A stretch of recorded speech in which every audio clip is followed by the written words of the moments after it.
Hey there, welcome to my channel. I'm glad you're here. Today I've come to share a milestone with you. I've uploaded my first ever comic to Webtoon. And to surprise anyone who watched my comic dub, it's not The Devil's Deal. That comic has been put on hold until I finish the rough draft. I apologise to anyone who liked that dub. I promise the actual comic will be out eventually. Anyways, I'm here to talk about Porcelain, the comic I have released. Link in description if you wish to read it. In this video I'll be giving tips on what I've learnt while creating this comic, and try my best to help beginners be able to tell their stories in the most effective way possible. Let's get right into it. First tip, canvas size. My first tip is something I've already mentioned in a video discussing how I make my comics, and that's the canvas size. I'm reiterating this point because I didn't pay attention to canvas size and had to redraw everything. Please check what canvas size the site you wish to upload to allows. For Webtoon, the maximum size is 800 by 1280 pixels, so don't go larger than that for a single page. I made Porcelain in Procreate on an older iPad, so I drew a page at a time instead of one big strip. If you wish to create the comic in one strip and then crop it, that's perfectly fine. I just don't think my iPad could handle that. There's a website called Copy that can crop it for you. Second tip, details. The next tip is something I encountered while working on the rough draft for The Devil's Deal, and that's detail. During chapter 11, I changed the main character's outfit. Along with this new outfit, I tucked some hair behind one of her ears and placed a flower there. While working on the rough draft, I noticed that I always forgot those two details, so I cut them from her design. It's always better to have a consistent design than a detailed one. Make sure that you're confident drawing your character and that you cut anything you tend to forget. It may be painful, but having to go back and change it for every panel you forgot sounds tedious. Third tip, formatting. My third tip is something I've had to adjust in my comics. I was originally drawing my comics in a traditional way when I intended for them to be webcomics. This meant that my panels were not optimized. It's perfectly alright if you wish to use traditional paneling, but I personally wanted to make my comic as easy to read on a phone as possible. This means working with a smaller screen, so I need to have less shown at a time. One valuable tip I learned is to have what you want your readers to see first in a curved, continuous line.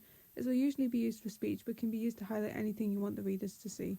Fourth tip, characters.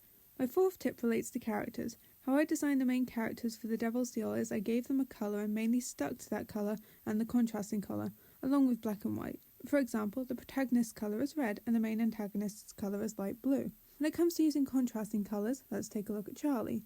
His main colour is obviously green, but I've also used red for his eyes and the shirt. This adds a simple level of interest to his design. Choosing a colour and going from there is a great way of designing characters, and don't be afraid to change designs if one isn't working. If you haven't started your comic yet or haven't uploaded it at the time, there's no harm in changing what you don't like. And if you love your characters and don't want to change them, that's fine as well. Fifth tip, buffer chapters. Having a consistent upload schedule is the best way to keep readers. Barely anyone will read if they don't know when to come back. But how do you keep a consistent schedule? It's rather simple. You have buffer chapters. Buffer chapters are completed at an earlier stage before they're uploaded.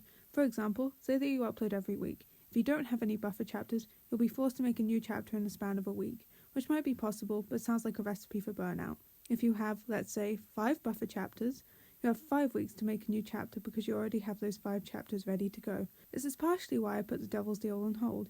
I want to have season 1 done completely before I start uploading. The production will start in November, so expect the comic to come out next year. Now let's move on to how to upload your comic to Webtoon. You need to be on the Webtoon website to do this, not the app. Make sure to follow the instructions and make sure your covers are the right size, and also remember that you need a cover for your chapter as well. One thing that's very important is the warnings. Webtoon has added a feature where you have to say if there's anything sensitive in your comic like blood or mature topics. Make sure to write a gripping summary that will entice people to read your story. Once you have successfully done that, it's time to upload your chapter. I personally did this one file at a time because if I did it all at once, the page order was messed up.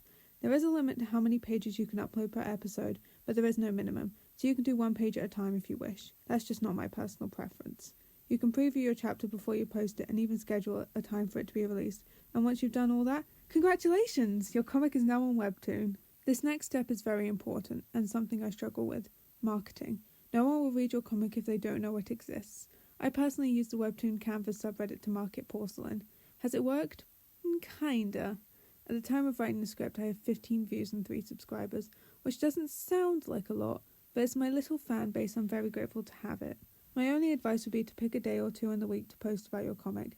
I wouldn't post more than twice a week because that could lead to people not wanting to read your story because it's being metaphorically shoved down their throats. My personal schedule is Wednesday and Saturday. I want to post pages of the comic and illustrations of the main character. What you post to market your comic is entirely up to you. I would recommend not posting full episodes on social media because then they'd have no reason to check it out on Webtoon. And that's all I have for you today. Thank you so much for watching, and I hope my limited experience could help you, or at least be good background noise. The link to read Porcelain is in the description. It would mean the world to me if you read it. Comics are my passion, and I'm so happy I have the platform to share my passion with all of you. I will do my best to not disappear again. I want to make this channel about comics with the occasional storytime video. If you would like to see my journey as a comic artist, stick around and let me know what kind of videos you'd like to see from me. I'll see you all in next month's video. Bye!